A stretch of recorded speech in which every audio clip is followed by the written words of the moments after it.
मुच्यते पूर्णस्य पूर्णमादाय पूर्णमेवावशिष्यते। ओम शांति शांति शांति। बोलो श्री सच्चिदानंद भगवान की जय। सद्गुरुदेव महाराज की।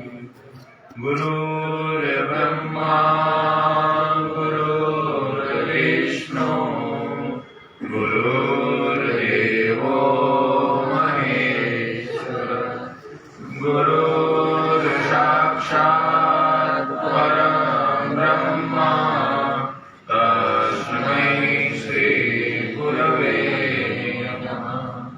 वेद वेदांत सन्निष्ठम् श्रोत्रियं बोधरूपिणं चिदानंद रसास्वादं प्रकाशं परमं नमः।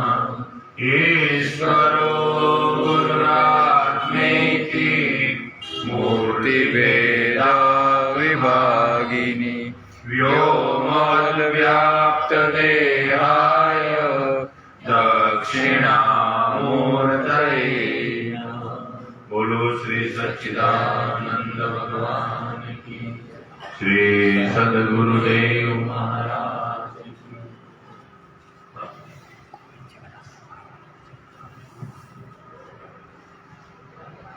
अखंड मंडलाकारं व्याप्तं येन चराचरम् तत्पदं दर्शितं येन तस्मै श्री गुरवे नमः।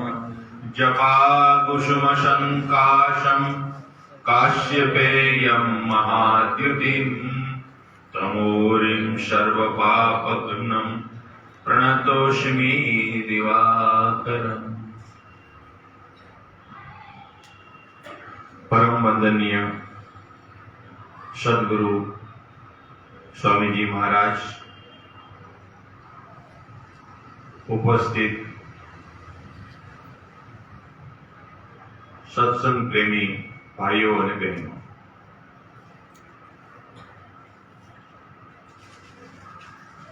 पूज्य महाराज जी एक वर्ष पछी नरेशभाई ने ત્યાં આવ્યા। વર્ષમાં એક વખત અમદાવાદ આવવાનું થાય મહારાજજીને। પરેશભાઈ ધોળકિયાના ઘરે રહેવાનું થાય અને પધરામણી વિવિધ જગ્યાએ થાય। તો મહારાજજીની ઉંમર 90 વર્ષની છે એટલે બહુ અમે પધરામણી માટે અનુમતિ નથી આપતા। એક જગ્યાએ હોય ને દરેક ભક્તો ત્યાં આવી જાય। હિમાચલ આશ્રમ, હિમાચલમાં પૂજ્ય મહારાજજીનો આશ્રમ છે। ગોવિંદ જીવન આશ્રમ નામની સંસ્થા ચલાવે છે। બહુ ઠંડી પડે એટલે એ ગુજરાતમાં 40 થી 45 વર્ષથી આવે। દર વર્ષે 2-3 મહિના રોકાય, સાધના કરે, સત્સંગ કરે, એકાંતમાં રહે અને ગરમી શરૂ થાય એટલે હિમાચલમાં જતા રહે। આવું 40-45 વર્ષથી આ સિલસિલો ચાલુ છે। આપ સૌને એક વિનંતી કરું, જો આપ ખરેખર સત્સંગ સાંભળવા માટે આવ્યા છો, સમય આજ રવિવાર એટલે સન્ડે એટલે હોલિડે, ફરવા જવાનો સમય, પાણીપુરી ખાવાનો સમય, વિવિધ પ્રકારની શોપિંગ કરવાનો સમય, એ છોડીને આપ આવ્યા છો સત્સંગમાં। બધા પરમાત્માને પણ ગમે, અમને પણ ગમે। તો આપને એક નમ્ર મારી વિનંતી છે કે સત્સંગમાં બેસીએ ત્યારે વાતચીત ન કરીએ અને ફોન છે એ સ્વિચ ઓફ કરીએ, સાયલેન્ટ પણ નહીં, સ્વિચ ઓફ કરી દઈએ તો આપણું કલ્યાણ થાય। આપણે જે બધું છોડીને આવ્યા છીએ તો એ સાંભળવાનું સાર્થક બને। એટલે આપણો ફોન આપણે પણ ડિસ્ટર્બ ના કરે, બાજુમાં બેઠા હોય એને પણ ડિસ્ટર્બ ના કરે। આપ તો બહુ સંસ્કારી અને સમજુ છો એટલે આપને વધારે શું કહીએ। સત્સંગ સાંભળવા માટે આપ આવ્યા છો। જે લોકોએ સત્સંગ સાંભળ્યો છે પહેલા જે લોકો સત્સંગ સાંભળવા માટે પ્રયત્ન કરે, વિચારે, શાસ્ત્રમાં એવું લખ્યું છે એનું પણ કલ્યાણ થાય. ખાલી વિચારે કે મારે સત્સંગમાં જવું છે, એ આવ્યો નથી, એટલું વિચારે તો પણ પરમાત્મા એમ કે છે એનું કલ્યાણ થાય. ભાગવતમાં આપણે ધુંધુકારીનું આખ્યાન સાંભળ્યું, અજામિલનું આખ્યાન સાંભળ્યું, વૃત્રાસુરનું આખ્યાન સાંભળ્યું, કેટલા બધા આખ્યાનો આપ્યા છે એની અંદર. હજી સત્સંગમાં પહોંચ્યા નથી શરીરની સાથે, ખાલી મનથી એમ કીધું કે ત્યાં સત્સંગ ચાલે છે, આપણે જાશું એવો વિચાર કર્યો તો પણ પરમાત્મા એની ગતિ આપી. પરમાત્માએ એના જીવનું બહુ કલ્યાણ કર્યું. તો આપણે બધું છોડીને સત્સંગ સાંભળવા માટે વિચાર તો કર્યો ને આવ્યા પણ કર્યા, તો આપણું જીવનમાં આપણું કલ્યાણ થાય જ. આ સત્સંગનો લાભ મનુષ્યને પુણ્યના ભાથા વગર પ્રાપ્ત ન થાય. આપ સૌ ભાગ્યશાળી છો કે આપને નરેશભાઈ જેવા પાડોશી મળ્યા. એ સમૃદ્ધ છે, ભગવાને એને લક્ષ્મીજીની કૃપા છે, છતાં એને એવો વિચાર ના આવ્યો કે આપણે પાર્ટી કરીએ, કંઈક એવું પિક્ચરનું આયોજન કરી શકાય, નાટકનું આયોજન કરી શકાય. પણ એને હંમેશા નરેશને છેલ્લા 10-12 વર્ષથી 15 વર્ષથી હું ઓળખું છું, એને હંમેશા સાધુ સંતોના જ એના મોઢામાં નામ હોય. એનો સંગ છે એ સાધુનો સંગ છે. અમારા મનીષાનંદ હોય, અમારા મહારાજજી હોય, અમારા પ્રેમાનંદજી મહારાજ હોય, ઘણા બધા મહાત્માઓ છે. એ નરેશભાઈને વારંવાર યાદ કરે, એનું પુણ્ય છે. અને એને વિચારો એટલે આવે કે મારા ઘરે મારા ગુરુજી આવે તો એનો દર્શનનો લાભ હું એક ન લઉં, મારા પાડોશી પણ મારો લાભ લે. આવો વિચાર પુણ્ય વગર, માતા પિતાના સારા આશીર્વાદ હોય અને બહુ ઉત્તમ ગતિ હોય મા બાપની, એના બાળકોને આવા વિચારો આવે, નકર આવા વિચારો ન આવે. એટલે આપ ભાગ્યશાળી એટલા માટે છો કે આપને નરેશભાઈ જેવા પાડોશી અને જાગુબેન જેવા પાડોશી મળ્યા, અને એ પાડોશીના નાતે એવો સંગ મળ્યો એટલે આપને સત્સંગનો લાભ મળ્યો. અને આપણા શાસ્ત્રમાં, સનાતન ધર્મમાં, હિન્દુ શાસ્ત્રમાં શિવ પુરાણની અંદર એક નાનકડી કથા આપી કે જીવ શિવને મળે અને એ યાચના કરે, માગે કે તારે કઈ ઈચ્છા છે અંતિમ સમયે, તો પરમાત્મા શિવ રૂપે જીવને પૂછે અને જીવ જવાબ આપે કે આ જન્મમાં મને કોઈ સંગ ન મળ્યો, કોઈ એવો મિત્ર ન મળ્યો, કોઈ મારા પ્રેમનું ઝરણું એવું ન વહ્યું કે ઝરણામાં હું સ્નાન કરી શકું, પણ મારો અગલો બીજો જન્મ મનુષ્યનો મળે તો મને સત્સંગમાં જતા હોય એવા લોકોનો સંગ કરાવજો હે પ્રભુ, જેનાથી મારું કલ્યાણ થાય. હું ડાયરેક્ટ મારું કલ્યાણ ન કરી શકું. એમાં ગુરુ કોણ છે, ગુરુ શું છે, ધન મેળવવા માટે મનુષ્ય કેટલા જન્મ બગાડે છે. ધન જરૂરી છે જીવનમાં, મારે પણ જરૂર પડે, આપને પણ જરૂર પડે, મારાને પણ એ ધન માટે જ જીવન આપણું કપાઈ જાય તો એ ધન શું કામનું. એટલા માટે આપણા શાસ્ત્રમાં સત્સંગની મહિમા બહુ આપી. નાનકડું ઉદાહરણ છે, પુણ્ય ભાગ્યો દયેન બહુ જન્મ સમાર્જિતેન સત્સંગ મંચ લભતે પુરુષો દાવે. મનુષ્યના જીવનમાં જ્યાં સુધી વિવેકનો ઉદય ન થાય, વિવેક ન જાગે, ત્યાં સુધી એનું જન્મ મરણનું ચક્ર છૂટતું નથી. કોઈનું ના છૂટે, મારું પણ ન છૂટે, ભગવા વસ્ત્ર પહેર્યા હોય તો એનું પણ ન છૂટે, આપનું પણ ન છૂટે. જો વિવેકનો ઉદય નથી હોય તો વિવેક જાગે નહીં. તો એ વિવેકને જાગવા માટે, વિવેકની જાગૃતિ માટે જો આવા સંસ્કાર આપે, પોતે પણ પગે લાગે ને બાળકોને પણ પગે લાગે. વિવેક વગર પરમાત્મા એમ કે જન્મ મરણનું ચક્ર છૂટતું નથી. એ જન્મ અને મરણના ચક્રને છૂટવા માટે વિવેકની જાગૃતિ, વિવેકનો ઉદય જરૂરી છે. એ વિવેક સત્સંગ વગર પ્રાપ્ત ન થાય. અને પુણ્ય હોય આપણા તો આપણે સત્સંગ મળે, સારો સંગ મળે, સાધુના દર્શન થાય. એટલા માટે આપણા શાસ્ત્રમાં લખ્યું છે સાધુનામ દર્શનમ પુણ્યમ મહાપાતક નાશનમ. ઘણા બધા પ્રકારના પાપ હોય, એ પાપ ગંગામાં પાપ અમુક નાશ થાય, અમુક દાન કરવાથી પાપ નાશ થાય, પણ એવા ઘણા બધા પાપ છે એ નાશ ન થાય એના માટે શું કરવું? તો આપણા શાસ્ત્રમાં લખેલું છે સાધુનામ દર્શનમ પુણ્યમ મહાપાતક નાશનમ. જે પાપ નાશ ન થાય એ સારા સાધુ હોય, અલગની આરાધના કરતા હોય, પોતાના સ્વરૂપમાં સ્થિત હોય, દુનિયાથી નિરપેક્ષ ભાવ હોય, બધા પ્રત્યે પ્રેમની ભાવના હોય, બધા મિત્રવત હોય, પક્ષપાત રહિત દ્રષ્ટિ હોય, એવા સાધુના દર્શન થઈ જાય તો એવા પાપો પણ આપણા નાશ પામી જાય.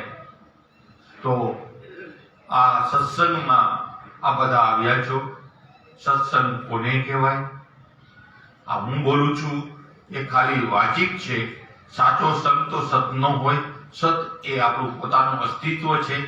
હમણાં જે રેણુકાબેન પટેલે ગાયું ભજન, તારું અસ્તિત્વ ચિહ્ન જોવાની, એ અસ્તિત્વ છે એ જ સત છે. એ સતને જાણવા માટે એનો સંગ કરવો પડે, અને જ્યાં સુધી સતનો સંગ ના થાય ત્યાં સુધી આપણે અસત સાથે જોડાઈએ. અને અસત એ સંસારનું સ્વરૂપ બતાવ્યું છે, અસત એ નરકગામી બતાવ્યું છે, અસત એ અવિવેકનું સ્ત્રોત બતાવ્યું છે. એટલા માટે એનાથી બચવા માટે કોઈ સાધુના દર્શન, કોઈ મહાપુરુષના દર્શન, મનને શાંત રાખી મહારાજ શું બોલવા માંગે છે, શું કહેશે, એનો આપણે સાંભળીએ, આપણા જીવનનું કલ્યાણ કરીએ. એટલે ફરી પાછું આપને કહું કે આપ ભાગ્યશાળી છો કે આવા પાડોશી મળ્યા. એટલે હંમેશા મનમાં વિચારજો કે જ્યાં સત્સંગ થતો હોય એવા પાડોશી અમને પણ આપે, એવી ભાવના આપણે રાખીએ તો આપણું કલ્યાણ થાય. મહારાજજી અલગ અલગ દરેક મહાત્માઓની પ્રેરણા હોય, અલગ અલગ વિચારધારા હોય. મહારાજજી સત્સંગ 3 મહિના ત્યાં જામનગર કર્યો, ઘણા વર્ષોથી 90 વર્ષથી સત્સંગ કરે છે. એમાંથી આપણે 20 વર્ષ કાઢી નાખીએ એટલે 70 વર્ષથી એ સત્સંગ કરે છે. હવે સત્સંગ એ કોઈ એમને બોલતા નથી, એટલે કંઈક પ્રશ્ન પૂછીએ આપણે કે મારો આ પ્રશ્ન છે મહારાજ અધ્યાત્મનો, રીંગણા શું ભાવે છે, ગોબી શું વળે છે, બાજરો વાવી તો કેટલા ટાઈમ પછી એનું બીજ આવે, એવા પ્રશ્નો નકામા છે. પણ મારો જન્મ થયો છે, મારે ભગવાન મેળવવા છે, તો એના માટે મારે શું કરવું, મારું મન માનતું નથી તો મારે શું કરવું, એવા આપણે પ્રશ્ન પૂછીએ તો એ પ્રશ્નના રૂપમાં મહારાજજી સત્સંગ કરે છે. એટલે મેં અમારા જ પરિવારમાં સભ્યો છે એના દ્વારા પ્રશ્ન આવ્યા છે, તો એ પ્રશ્નના માધ્યમથી આપને સત્સંગ મળશે. પ્રશ્ન આ લોકોના છે એ હું બોલીશ એટલે મારા સાંભળશે, એના ઉપર મહારાજજી પોતાના વિચારો પ્રગટ કરશે. એને આ પુરાણી પદ્ધતિ છે. ભાગવતના આપ જો મત્સ્ય પુરાણ જો, લિંગ પુરાણ જો, વિષ્ણુ પુરાણ જો, દેવી ભાગવત જો, રામાયણ જો, જેટલા શાસ્ત્રો છે એ બધા પ્રશ્ન પૂછ્યા, એના જવાબ દેવતાઓ આપે, પાર્વતી આપે, શંકર ભગવાન આપે, કાગભૂષુંડી આપે, તુલસીદાસ મહારાજ આપે, અને એનાથી આ શાસ્ત્ર બન્યા. એટલે પ્રશ્ન વગર કંઈ થાય નહીં. એટલા માટે ગીતાજીમાં પણ અર્જુનને ભગવાને કીધું પરિપ્રશ્નેન સેવયા તદ્વિધિ પ્રણિપાતેન પરિપ્રશ્નેન સેવયા. જે માણસને ભગવાન મેળવવો હોય એને પોતાના ગુરુને, કોઈ સાધુ સંતને પ્રશ્ન પૂછવા, જેનાથી આત્મકલ્યાણ થાય અને સેવા કરવી, એનાથી આત્મજ્ઞાનનો માર્ગ મળે. એવું અર્જુનને ભગવાન શ્રી કૃષ્ણએ ગીતાજીમાં પણ સમજાવ્યું છે. એટલે આપણે 2-3 પ્રશ્નો હું બોલીશ અને હિન્દીમાં મહારાજજી હિન્દીમાં બોલશે, કારણ કે હિમાચલના છે. ગુજરાતી આવડે છે પણ અમે ગુજરાતીમાં ના બોલતા, કારણ કે અમારું ઓનલાઈન છે, અમારું મંડળ મોટું છે, એટલે એ લોકોને પણ લાભ મળે. હિમાચલમાં, પંજાબમાં અમારા લોકો હોય એટલે ઓનલાઈન ચાલુ છે સત્સંગ, એટલે એ લોકો સાંભળી શકે, સમજી શકે, એટલા માટે હિન્દીમાં બોલશે મહારાજજી. આટલું આપનું નિમંત્રિત. અને કંઈ બીજું આપને કંઈ પ્રશ્ન હોય તો મને લખીને આપ મોકલાવજો, તો હું એ પ્રશ્ન પણ લઈ લઈશ.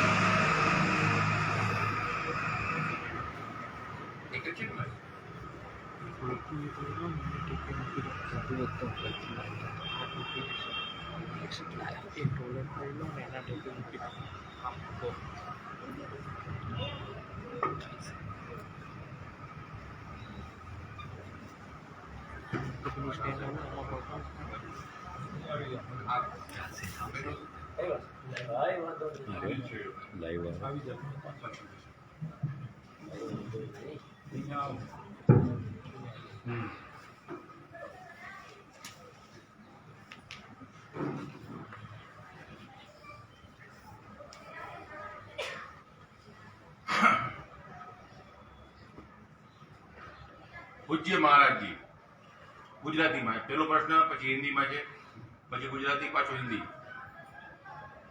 નામ સુમિરનમાં સંસ્કાર અને તેની સ્મૃતિ વારંવાર બાધારૂપ થાય છે. ફેરશે.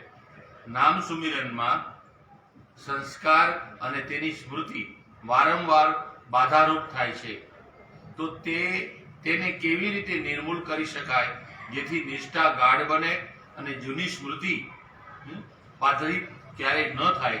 એના માટે શું કરવું જોઈએ એનું માર્ગદર્શન આપવા કૃપા કરશો.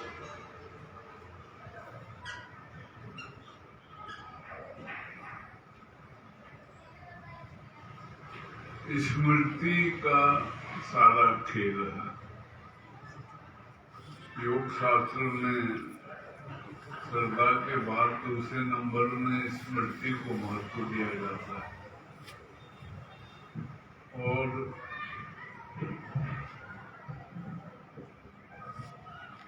स्मृति दो प्रकार से होती है. एक तो भविष्य की कल्पना होती है और उसकी कल्पनाएं मन में प्राप्त होती हैं. हमने कोई हिसाब किताब लगाया होता है, उसमें कभी बाधा आ जाती है या कभी हो जाता है काम, तो भी उसकी स्मृति बनती है, उसको याद आती है बार बार. और दूसरी स्मृति होती है, हमारे साथ कोई घटना घटी है, उसकी छाप हमारे मन में पड़ी है और उसके प्रति हमारा आकर्षण है बहुत ज्यादा मानसिकता का, तो वो स्मृति का रूप धरती है. स्मृति की बड़ी भारी कीमत है. हमारे जो ग्रंथ हैं, शास्त्र हैं, वो दो प्रकार के हैं. एक श्रुति है और एक स्मृति है. श्रुति वेदों को कहते हैं, जो सुना गया है, उसका रचयिता नहीं है, कोई बनाने वाला लिखने वाला दूसरा होता है, और वो एक आवाज उतरती है अंतर में, प्रकट होती है.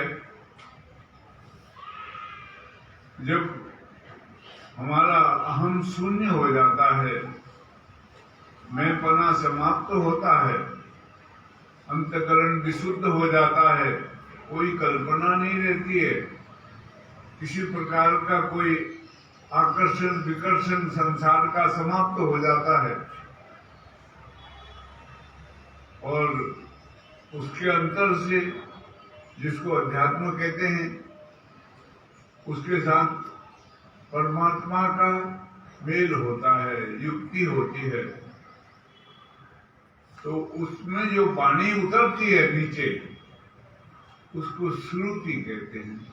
वो श्रुति ही वेद वाक्य माने जाते हैं, वेद बोला जाता है. इसलिए वेद की जो ऋचा है, जो मंत्र हैं, उनको श्रुति कहते हैं.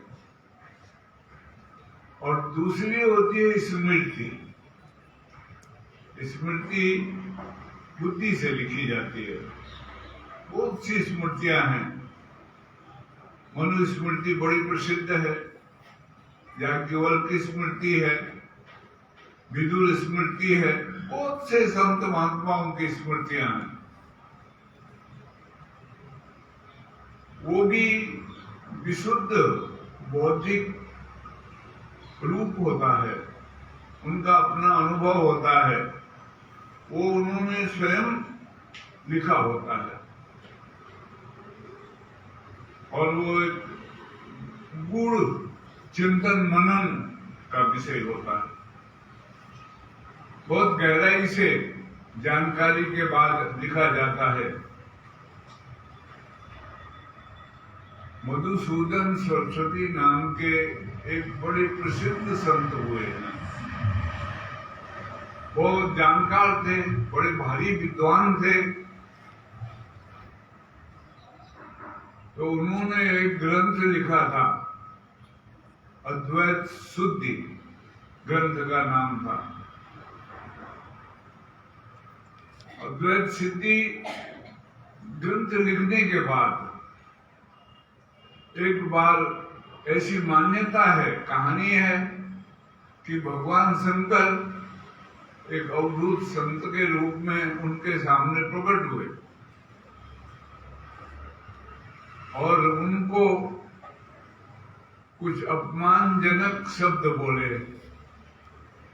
कि ये सब तुमने बकवास लिखा है, फालतू लिखा है, इसकी जरूरत नहीं थी लिखने की। तो उनको क्रोध आ गया मधुसूदन सरस्वती को। तो वो क्रोध में उनको बोलने लगे। तो वो दूत जो संत थे वो हंसे बड़े जोर से, गिलगिला के बोला, रे अभी तो तेरे बस में तेरा अपना क्रोध ही नहीं है, तो तू ये अद्वैत सिद्धि लिख करके लोगों को भ्रम में डाल रहा और खुद भी भ्रम में पड़ रहा। क्या जाना तूने? तो अब वो विचारवान तो थे, संत थे, तो उनको अफसोस हुआ, अच्छा नहीं लगा, मुझे ये क्रोध नहीं करना चाहिए था। तो उन्होंने पूछा उनसे, मुझे क्या करना चाहिए? बोला, भक्ति करनी चाहिए। तुम ज्ञानी तो बड़े हो, विद्वान भी हो, सब कुछ हो, लेकिन तुम्हारे में भक्ति का अभाव है। जब तक भगवान से भक्ति के साथ जुड़ा जाता है और जब तक भक्ति नहीं होती है तब तक अद्वैत सिद्धि नहीं होती। तब फिर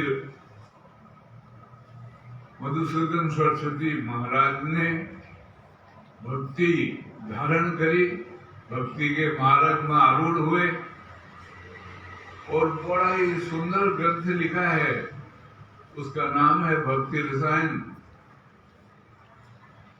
और उसमें कृष्ण की महिमा गाई है और कृष्ण ही सब कुछ है, ऐसा समझाया है। तो स्मृति के द्वारा लिखे हुए जो ग्रंथ हैं उनको स्मृति ग्रंथ कहते हैं। स्मृति बहुत कीमती वस्तु है। अगर आप लोग कभी गीता वगैरह पढ़ते हैं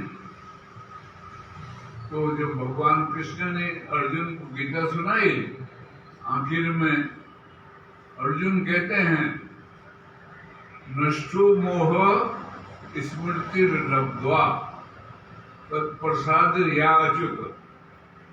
अच्युत शब्द का इस्तेमाल किया है भगवान के लिए पहली बार, और कहा है मेरा मोह नष्ट हुआ है और मेरे को स्मृति प्राप्त हुई है, ख्याल आया है भगवान का, परमात्मा का। मेरी जीने की जो दिशा है वो बदल गई। तो स्मृति बहुत कीमती वस्तु है, लेकिन उसका उपयोग हम कर नहीं पाते हैं, मालूम नहीं होता है। हमारी जो मानसिकता है, जो लगाव है मन का, उस संसार में गया होता है बहुत गहरे तक। इसलिए हमारे को उसी की स्मृति आती है याद। और अपेक्षाएं होती हैं जीवन में बहुत, कुछ अपेक्षा पूर्ण होती हैं, कुछ नहीं होती हैं। पूर्ण होती है तो वो अपने संस्कार छोड़ देती है, और नहीं होती है वो भी संस्कार छोड़ती है। तो उनकी स्मृति, उनकी यादें हमेशा बनी रहती है, ऐसे ही भी बनी हुई होती है, लेकिन अभी हमारा ख्याल संसार में लगा हुआ है तो हमको नहीं मालूम पड़ेगा, लेकिन हम जब कोशिश करके बैठेंगे, उस ख्याल को घेर के लाएंगे अपने तक, तब वो स्मृति जागृत होती है और वो हमारे साधन में बाधा रूप प्रकट होती है। तो एक बात ख्याल में रखने की होती है, बहुत से लोग मिलते हैं, हमारा मन नहीं लगता है, हम साधन भजन करते हैं, ध्यान करते हैं, मन इधर उधर भागता है। अक्सर लोगों की ये शिकायतें रहती हैं। तो एक बात समझना, कभी भी मन किसी का भी नहीं लगता है। कोई कितने बड़े महायोगी हैं, महापुरुष है कोई, उसकी बात अलग है। बाकी जितने भी लोग हैं संसार में जो साधना करते हैं, किसी का मन नहीं लगता। मन को लगाना पड़ता है, उसके साथ डायलॉग करने पड़ते हैं, उसको समझाना पड़ता है और उसको बार बार पकड़ के लाना पड़ता है, ठहराना पड़ता है अपने अंतर में। तो धीमे धीमे धीमे धीमे एक लंबे प्रयास के बाद, ऐसा तो है नहीं कि ये एलोपैथी की कोई दवा है, इंजेक्शन लगा दिया जाएगा तो हमारा मन लग जाएगा। इसके लिए तो प्रयास, अभ्यास इसी को कहते हैं। और शास्त्रीय जो शब्द है उसके लिए पुरुषार्थ कहते हैं। पुरुषार्थ का मतलब है मेहनत करना और उसके लिए बार बार प्रयास करना।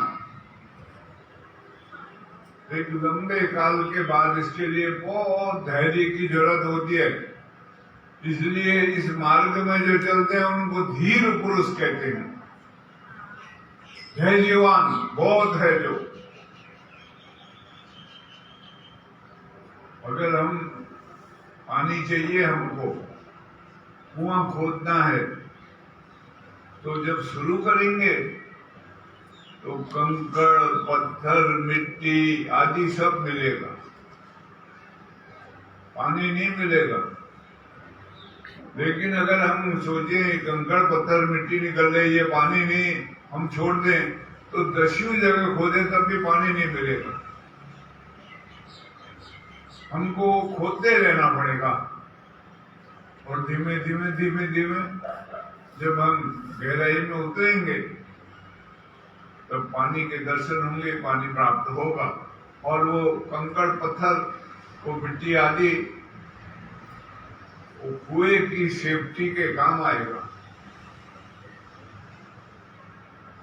किसी प्रकार से अंतर में भी खोज करनी है, खोदना है।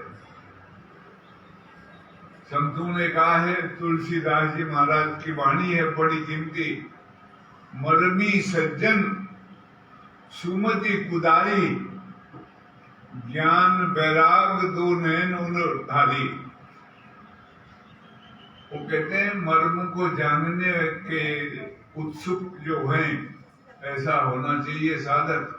मरमी सज्जन सुमति कुदारी, कुदारी क्या है? खोदने वाली सुमति,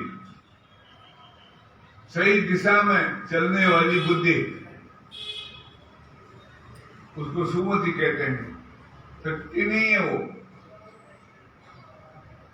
ज्ञान और वैराग दो नैन मतलब आंखें उसके हृदय में पैदा होनी चाहिए। जानकारी हो, मार्गदर्शन हो। इसलिए साधु संतों के पास, महापुरुषों के पास जाते हैं लोग, मार्गदर्शन लेते हैं उनसे, किस मार्ग में चले हम।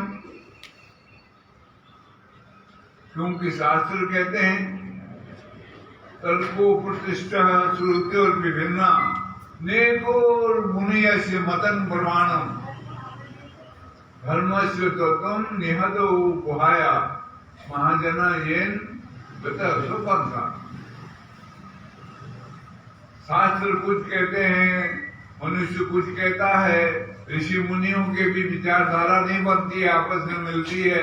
अलग अलग सिद्धांतों के अनुसार अलग अलगों ने अपने अपने विचार व्यक्त करे हैं, तो भ्रम पैदा होता है, स्वाभाविक है। तो क्या है, धर्म का मार्ग बहुत गुह्य है, कहते हैं बहुत गहरा है। एक बात याद रखना हमेशा, भारत की जो संस्कृति है ये हिस्टोरिकल नहीं है, ऐतिहासिक नहीं है, इसका कोई फाउंडर नहीं है, स्थापित करी है फलाने ने, वो कोई नहीं है, अनादिकाल से चली आ रही है, इसलिए इसको सनातन संस्कृति कहते हैं। और ये हिस्ट्री नहीं है, ये मिस्ट्री है, एक रहस्यवाद है। ये रहस्य को उद्घाटित करना पड़ता है, प्रकट करना पड़ता है। जब रहस्य प्रकट होने लगता है तो धीरे धीरे धीरे धीरे उसका आनंद प्राप्त होता है और हमारे जीवन में एक अलग प्रकार से, एक अलग किस्म से जानकारी मिलती है और हम उसका आनंद उठा सकते हैं। उस वक्त ये जो स्मृति है ये बहुत काम करती है, ये उसका संग्रह करती है, जानने के लिए प्रयास करती है। इसलिए ये रहस्यमय वाणी है। भगवान स्वयं कहते हैं आश्चर्यवत पश्यति करके। आश्चर्य से कोई सुनता है, आश्चर्य से कोई बोलता है, आश्चर्य से कोई जानता है।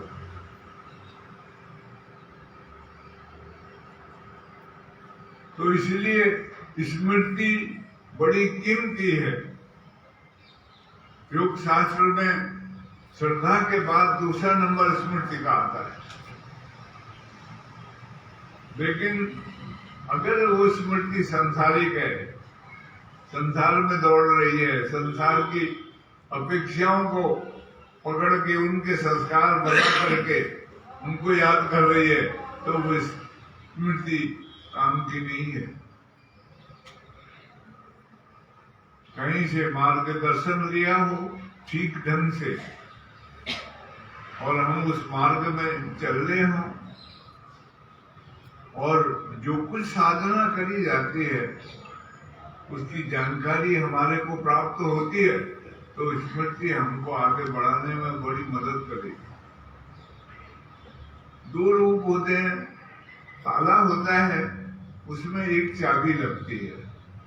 वो चाबी इधर को लगाओ तो ताला बंद हो जाता है, वो चाबी इधर को घुमा दो तो ताला खुल जाता है। एक चाबी है, एक ताला है, वो दो तरफ से काम करता है। ठीक इसी प्रकार से संसार की स्मृति को हटाना पड़ेगा और बार बार प्रयास करना पड़ेगा, उसको दूर करना पड़ेगा, ख्याल करना पड़ेगा अपने अपने अंदर में। एक बड़े अच्छे जानकार संत हुए हैं, शायद उनके प्रचार यहाँ भी गुजरात में काफी था। महर्षि महेश योगी, हॉलैंड में उनका शरीर छूटा है कुछ समय पहले, और यहाँ अस्थियां आई थी प्रयाग में बहाने के लिए। तो वो एक साधना की पद्धति समझाते थे। मैं भी उनका अनुयायी रहा हूं जगन्नाथ से पहले। उसका नाम था ट्रांसेंडेंटल मेडिटेशन, भावातीत ध्यान। बैठ के वो कोई शब्द देते थे, उस शब्द का स्मरण करना, बार बार रटना उसको, और उसकी एक रिदम बनाने अपने अंदर रटने की। धीमे धीमे धीमे धीमे धीमे वो ऐसा रटन होए कि हमको जरा से भी टाइम मिले और हम अपने अंदर झांके तो वो शब्द हमारे अंदर गूंजने लग जाए। वो यहाँ भारत में तो कामयाब नहीं हुए, लेकिन विदेश में उनके बहुत अनुयायी हुए, लेकिन संस्कृति का बहुत प्रचार किया उन्होंने। और हॉलैंड में बहुत बड़ा स्थान अभी भी उनका है। कोई अभी पीछे गए थे, कोई अपने मैंने उनको कहा था वहां जाना और वो स्थान देखना। बहुत अच्छा आश्रम बनाया है उन्होंने उधर।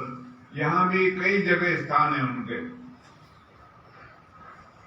तो वो ये कहते थे कि अगर तुम भूल जाते हो तो कोई हर्जा नहीं, जाने दो, और अगर मन इधर उधर भटकता है तो कोई हर्जा नहीं, लेकिन जब याद आ जाए तो फिर उसको वापिस स्मरण में लगाओ। जो तुमको मिला है शब्द उसके बार बार रटन में लगाओ। और कोई अपने मन में आपराधिक भाव मत लाओ। स्वाभाविक है, जैसे पानी की गति नीचे को बहने की है, ऊपर चढ़ाना हो तो मोटर लगानी पड़ती है, तब चढ़ता है, नहीं तो वो स्वाभाविक नीचे को बहता है। ठीक इसी प्रकार से ये मन की स्थिति संसार में दौड़ने की है, क्योंकि हमने इसको दौड़ाया हुआ है पहले से बहुत ज्यादा, उसको आदत पड़ी हुई है संसार को दौड़ने की, तो उसको पलटाना पड़ेगा, उसके साथ मेहनत करनी पड़ेगी। उसी को साधना कहते हैं, उसी को पुरुषार्थ कहते हैं। धीमे धीमे धीमे धीमे कभी कोई कथा वार्ता सुनते हैं, भागवत सुन लिया, महाशिव पुराण सुन लिया, महाविष्णु पुराण सुन लिया, देवी भागवत सुन ली, धार्मिक विचारधारा अपने अंदर बनने लगे। अभी इन्होंने एक श्लोक बोला था, ईश्वरो गुरुरात्मेति मूर्ति भेदा विभागिने व्योमवत व्याप्य देहाय दक्षिणा मूर्ते नमः। ऐसा बोला है श्लोक में। ईश्वर, गुरु और आप, ईश्वरो गुरुरात्मेति, सब एक ही है, अलग नहीं है। आप ही में ईश्वर है और आप ही में गुरु तत्व भी छुपा हुआ है, प्रकट नहीं हो रहा, वो बात अलग है। हम मरवी नहीं है, मरवी सज्जन और सुमति कुदारी होए हमारे पास तो प्रकट हो जाएगा। और ज्ञान वैराग दो नयन धारण करें हम, तो जरूरी गुरु तत्व भी प्रकट होगा, ईश्वर तत्व भी, और आत्मा तो है ही है। भेद है कहते हैं मूर्तियों का, अलग अलग मूर्तियां हैं, सब अलग अलग दिखते हैं। किसी की भी अक्ल और शक्ल काम एक नहीं होती है, सबकी अक्लें अलग हैं, सबकी शक्लें अलग हैं। नहीं तो बहुत मुश्किल हो जाए संसार में। मूर्ति भेद अलग अलग है सब, तभी चलता है संसार। लेकिन जो परम तत्व है वो ऐसे है, व्योमवत व्याप्य देहाय, जैसे आकाश है सर्वत्र व्याप्त है। यहाँ पर भी आकाश है जिसमें हमारा काम चल रहा है, बैठे हैं आप लोग, हम लोग सुन रहे सुना रहे। वो कमरा भी आकाश है, सब बड़े बड़े स्टेडियम भी आकाश है, सिनेमा हॉल भी आकाश है, सब आकाश एक ही है। सबने अपने अपने घेरे बना के उसको आकाश को घेरा हुआ है और अपना अपना हक उस पर जताते हैं हम। वो मूल रूप में वो महाआकाश का हिस्सा है। करोड़ों अरबों मकान बने होंगे जिनको मठा आकाश बोलते हैं। ऐसे ही करोड़ों अरबों हम हैं संसार में, जिसको घटाकाश कहलाता है। आकाश एक ही है। ठीक इसी प्रकार से परमात्मा भी एक ही है। मूर्तियों के भेद से विभाग है, अलग अलग है, सब दिख रहे हैं, सब अलग अलग है, लेकिन जब अनुभव आएगा सबको एक ही आएगा, जानकारी मिलेगी एक ही आएगी। खेल बस उस स्मृति का ही है। संतों ने कहा है, याद है तो आबाद है, भूल गया तो बर्बाद है।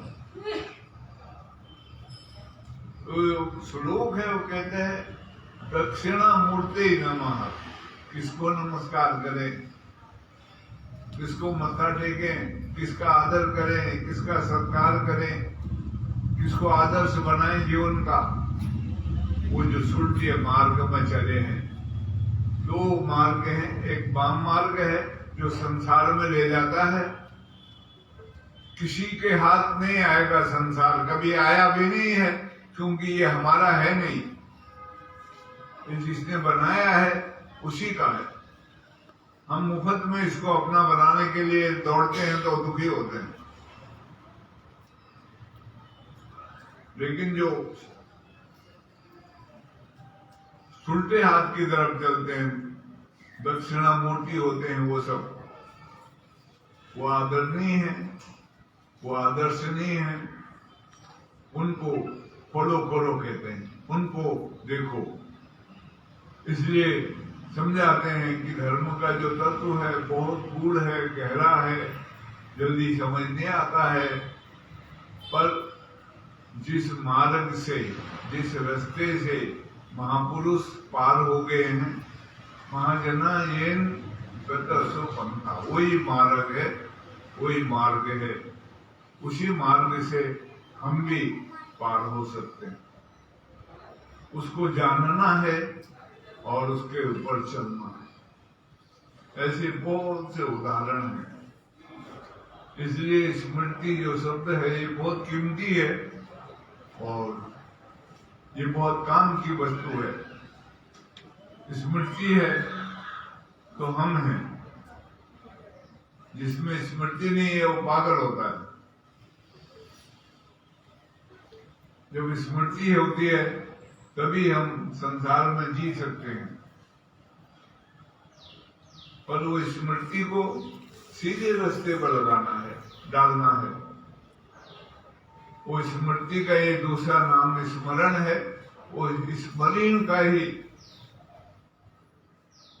उसका अभ्यास करने वालों को संतों ने सुमरण की विधि बताई है। सुमरण ही स्मरण है, स्मरण ही स्मृति है और स्मृति सब कुछ है। इसलिए अर्जुन कहते हैं मेरा मोह नष्ट हुआ और मुझे स्मृति प्राप्त हुई। ख्याल आया, मैं घर आ गया, मेरी सुरता घर आ गई।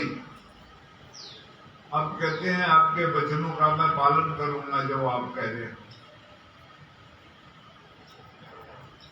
बहुत कीमती वस्तु है स्मृति, पर इसको सुलटे मार्ग में लगाओ। लेकिन हमने इसको कभी भी सुलटे मार्ग में लगाने का प्रयास नहीं करा है। अभी हम थोड़ा बहुत करते हैं तो वो हट करती है, उधर जहाँ का अभ्यास किया है उधर ही दौड़ती है, तो हमको परेशानी होती है। हम सोचते हैं ये जल्दी हमारे बस में आ जाए, जल्दी नहीं आएगी। धीमे धीमे धीमे धीमे धीमे धीमे उसके साथ डायलॉग करने पड़ेंगे, उसके साथ वार्तालाप करनी पड़ेगी, उसको बार बार पकड़ के लगाना पड़ेगा, तभी वो स्थिर होगी। नहीं तो वो संसार में उसको लगाया है, पहले से आदत डाली है, वहीं दौड़ती हो और हम परेशान होते हैं। हम सोचते हैं जल्दी हो जाए, जैसे इंजेक्शन लगे तो बुखार उतर जाए। ऐसा नहीं है। इसलिए बहुत कम साधु संत महात्मा हुए हैं जो वो स्मृति के द्वारा परमात्मा को उपलब्ध हुए।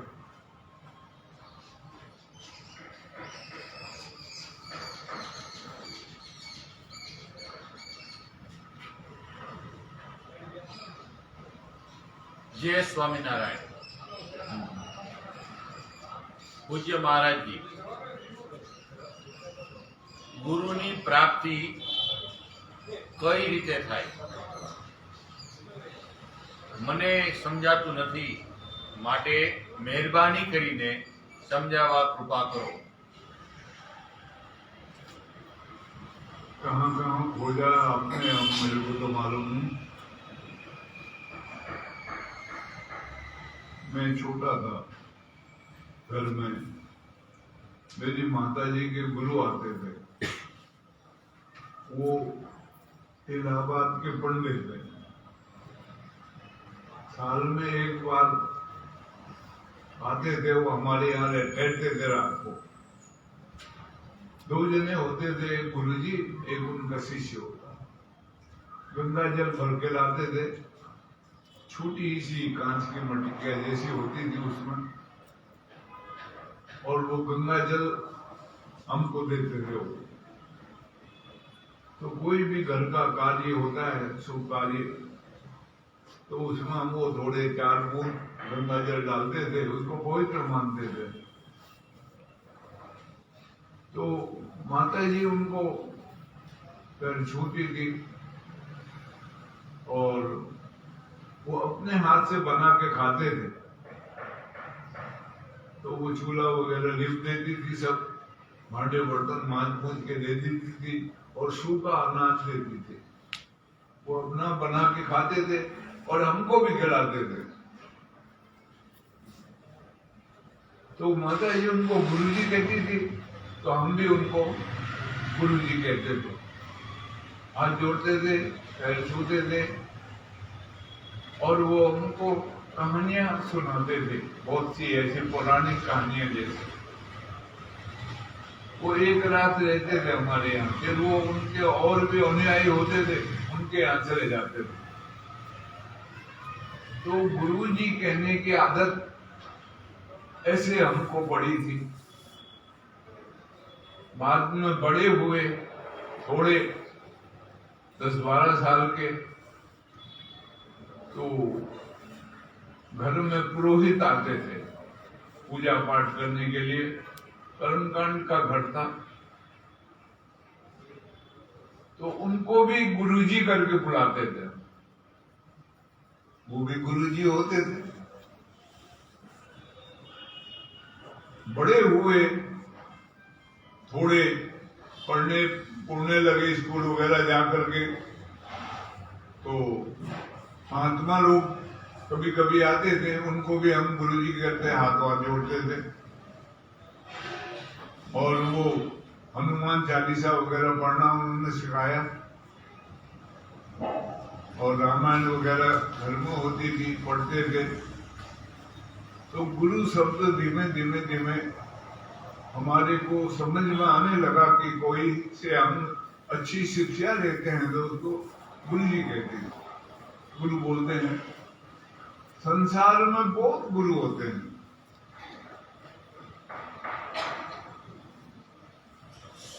आगे बढ़े, आर्य समाज में स्कूल पढ़ा, हवन वगैरह करना सीखा, तो वहां भी गुरुजी का शब्द इस्तेमाल होता था।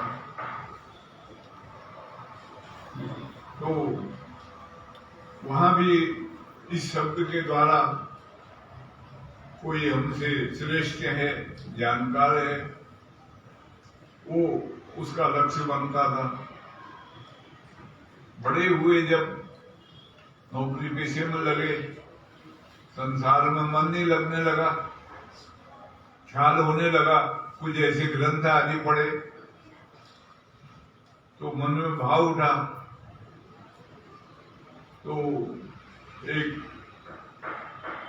कबीर पंथ के संत थे, उनके पास थोड़े समय रहा, महेश जोगी जी का शिष्य बना, और भी कई साधु संतों के पास आता जाता रहा, गुरुजी कहते हुए उनको प्रणाम करता रहा। कम से कम मेरे ख्याल से 5-7 गुरु धारण कर और उनको बोलता रहा। लेकिन मन बेचैन रहा, मानता नहीं था, अभावग्रस्त था, तृप्ति नहीं थी। अचानक एक दिन नासिक में एक संत मिल गए। वैसे विनोबा भावे जी को भी गुरु मानते थे हम, इनके साथ भी रहा, और ये अहमदाबाद में भी आया था उनके साथ। यहाँ पर एक होटल का उद्घाटन हुआ था, कामा होटल करके, और जवाहरलाल नेहरू भी उस टाइम आया हुआ था। तो भूदान यज्ञ करते थे वो, उनके साथ में घूमते थे। उसी सिलसिले में नासिक में एक संत मिले, उनसे बातचीत हुई, और वो मैं आया तो था तीर्थ करने के लिए वहां, लेकिन उस संत से मेरा ऐसा परिचय हुआ, ऐसा मन लगा, मैं वहां 8 दिन ठहर गया उनके पास। उस टाइम नौकरी करता था बॉम्बे।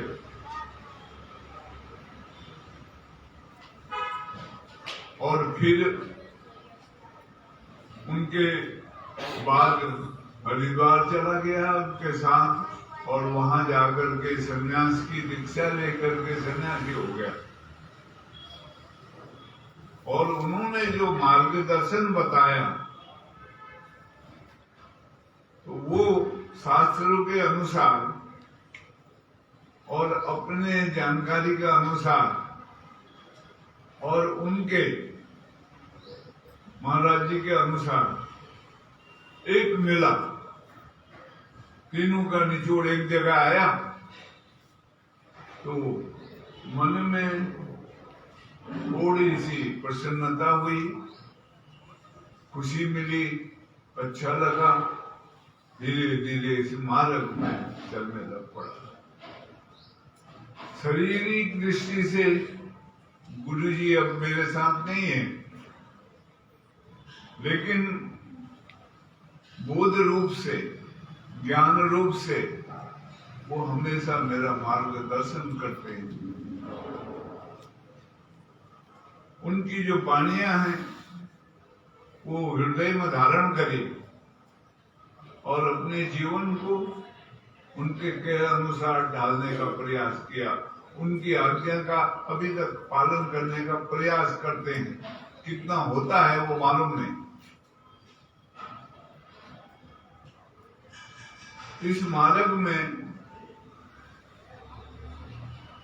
कई जगह जाना आना हुआ, कईयों से मिलना जुलना हुआ, कईयों के ऐसे ऐसे साधक मिले जिनसे बहुत कुछ सीखने को मिला, जानने को मिला। लेकिन ये तभी संभव है जब हमारा लक्ष्य पवित्र, शुद्ध और प्राप्ति के लिए हो, तभी ये सब संभव होता है। अब हम कहते हैं हमको गुरु मिले, हम कहां कहां खोजते हैं, कितनों के पास गए, कितनों से मिले हम सोचते हैं हमारे घर में आके हमको बताए, मार्ग दे, रास्ता दिखाए हमको, और वो भी ऐसा मार्ग हो कि हम फट समाधि में लग गए। ऐसा नहीं होता है, भटकना पड़ता है, बहुत जगह घूमना पड़ता है, देखना पड़ता है, तब कहीं जा करके। क्योंकि जो अंदर अगर हलचल नहीं मची तो बाहर भी नहीं मचेगी। समष्टि व्यष्टि एक ही है वो। भगवत सत्ता में जो बाहरी समष्टि चेतन है, उसमें हलचल मचेगी। वो कब होगी? जब हमारे अंदर में प्यास जगेगी।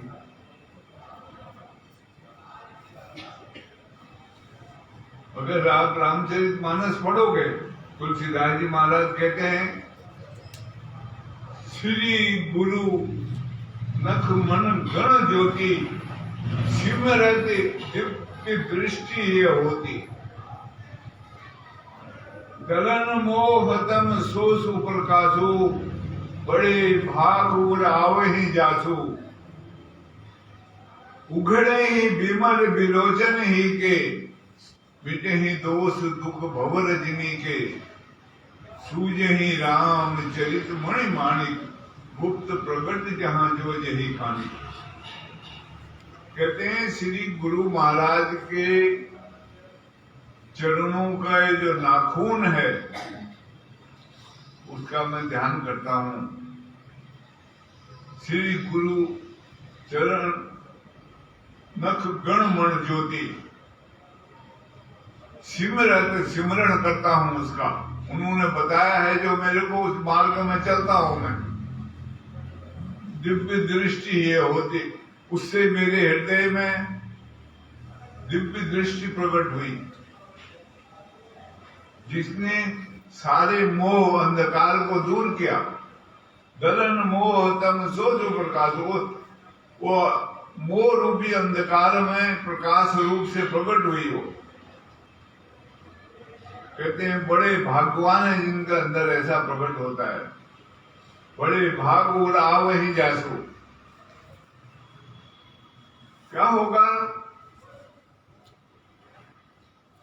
उघड़े ही विमल विलोचन ही के, हृदय के जो नेत्र हैं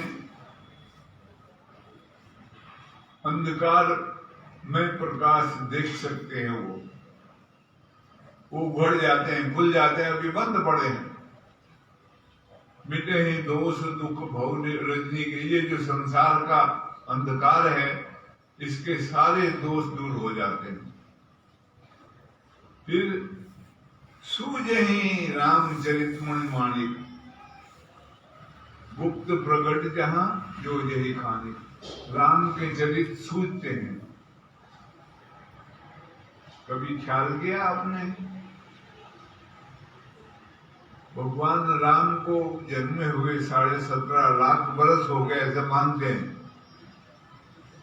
काल की गणना के हिसाब से, और हमारे संस्कृति युगों के हिसाब से वो त्रेता युग में पैदा हुए थे, 17.5 लाख बरस पहले।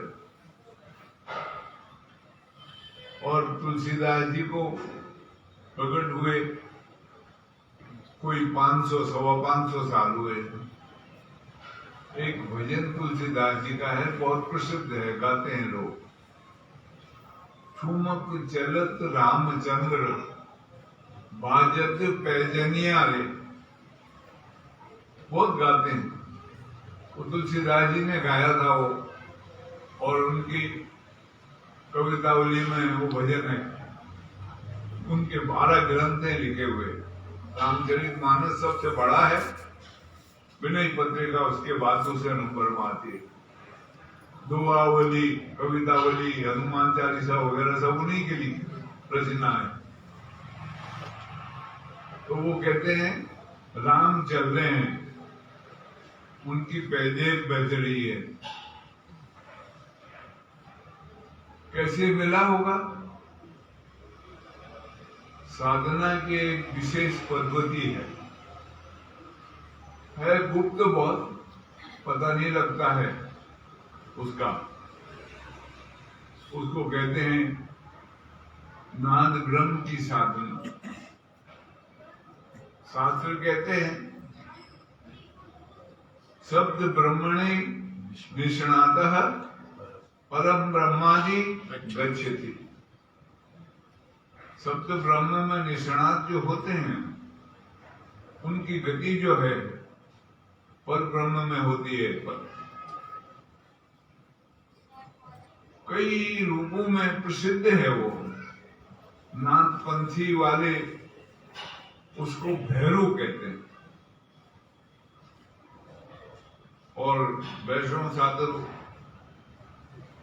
उसको झांझरिया कहते हैं। कई कई ढंग से उसका वर्णन आता है शास्त्रों में। तो तुलसीदास जी उस साधना पद्धति, एक तुलसीदास जी नहीं, जितने भी संत हुए हैं, यहां तक सूफी संत भी इस्लाम आदि में मोइनुद्दीन चिश्ती अजमेर वाले और कई साधक हुए हैं जिन्होंने जीवन में गहने गहरे रहस्यों को उद्घाटित किया है, जाना है। वो सभी वो साधन पद्धति जो हमें आई थे उसी मार्ग से आगे बढ़े।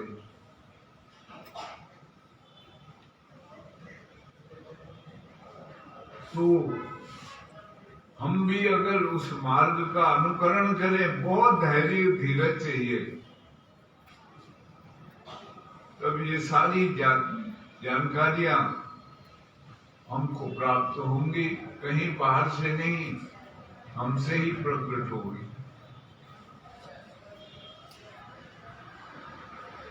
इसलिए खोजना चाहिए, ढूंढना चाहिए, कहां कहां जाना चाहिए। तो गुरु जी के दर्शन होंगे, हो सकता है गुरु जी प्राप्त हो जाए हमको, और हम भी धीमे धीमे धीमे एक समय ऐसा आएगा कि गुरु तत्व हमसे प्रकट होगा और ये शरीर को लोग गुरु करके पूजने लगेंगे।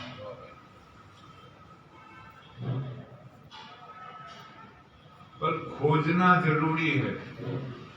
जिन खोजा तिन पाया।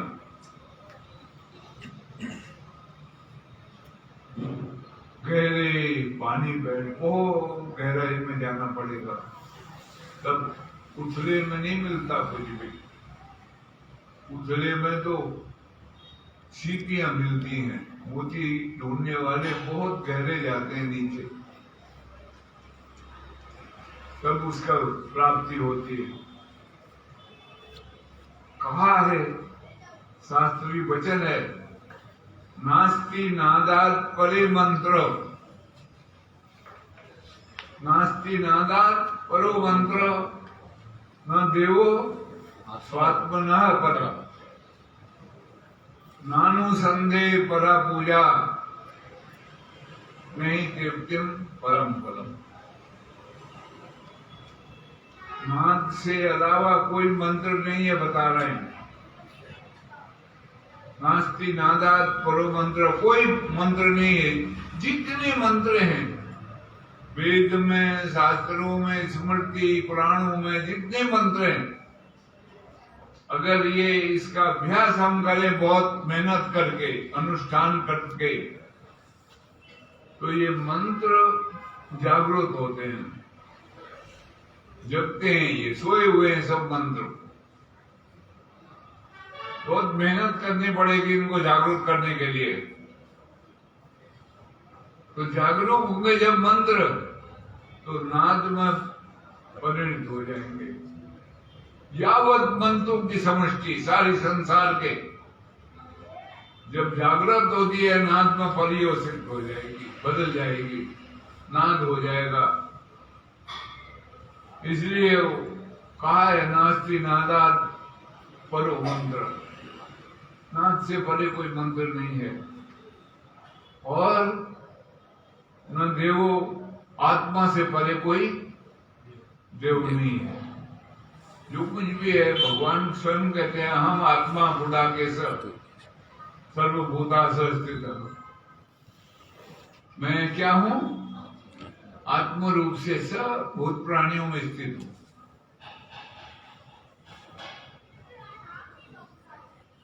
और अनुसंधान से बड़ा कोई पूजा नहीं है।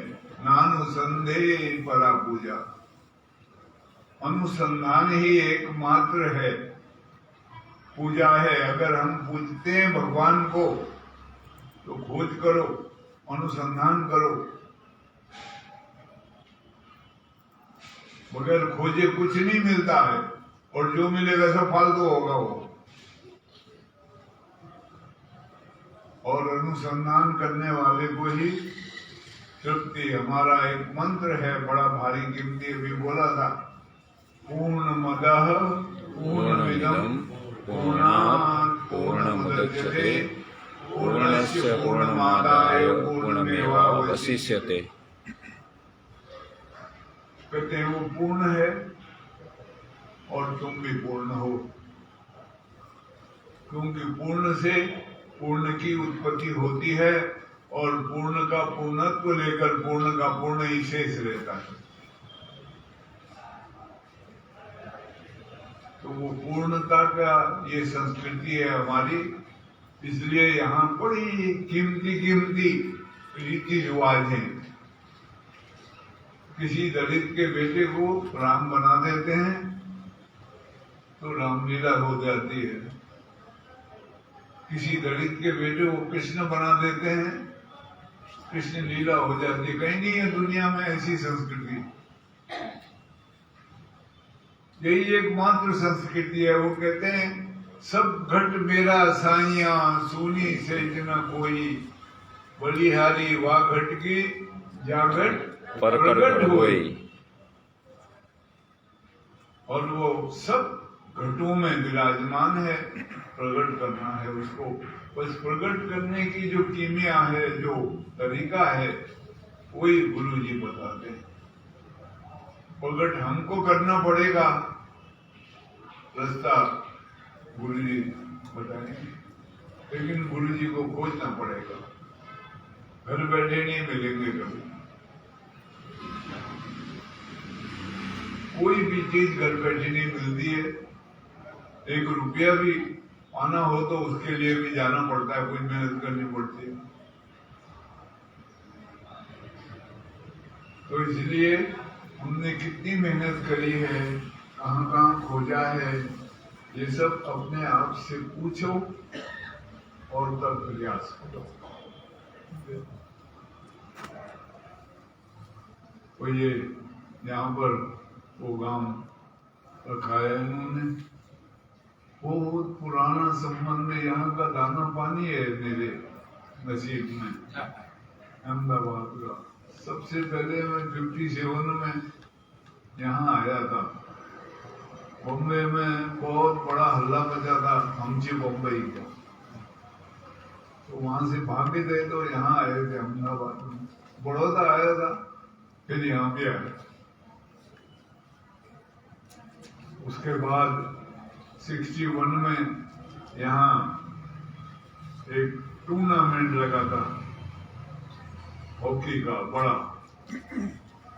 उसका कॉन्ट्रैक्ट लेने आया था।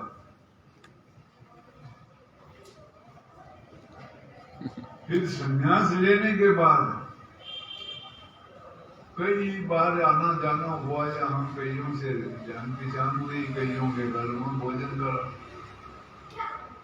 सत्संग वगैरह भी यहाँ चलता रहा।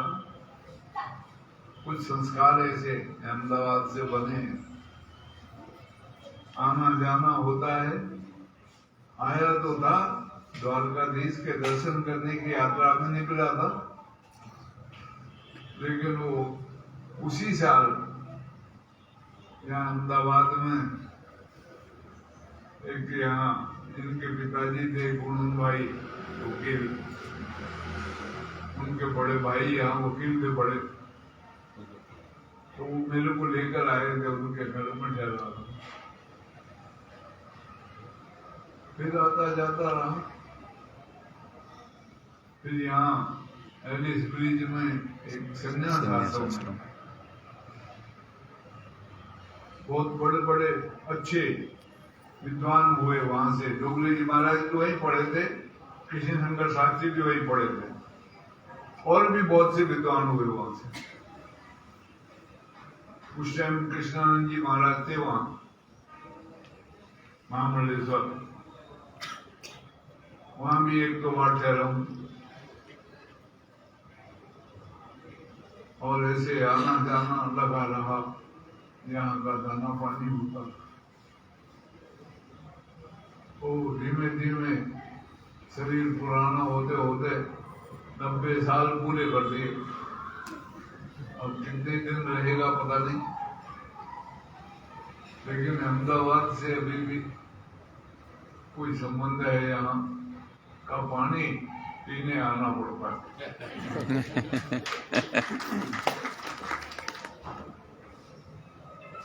तो इसी उपलक्ष्य में ये नरेश भाई यहाँ प्रोग्राम कर दिया और आप लोगों के दर्शन हुए और उसी में बड़ी चर्चा हो गई। बोलो सच्चिदानंद आनंद भगवान की जय। श्री सद्गुरुदेव महाराज की जय।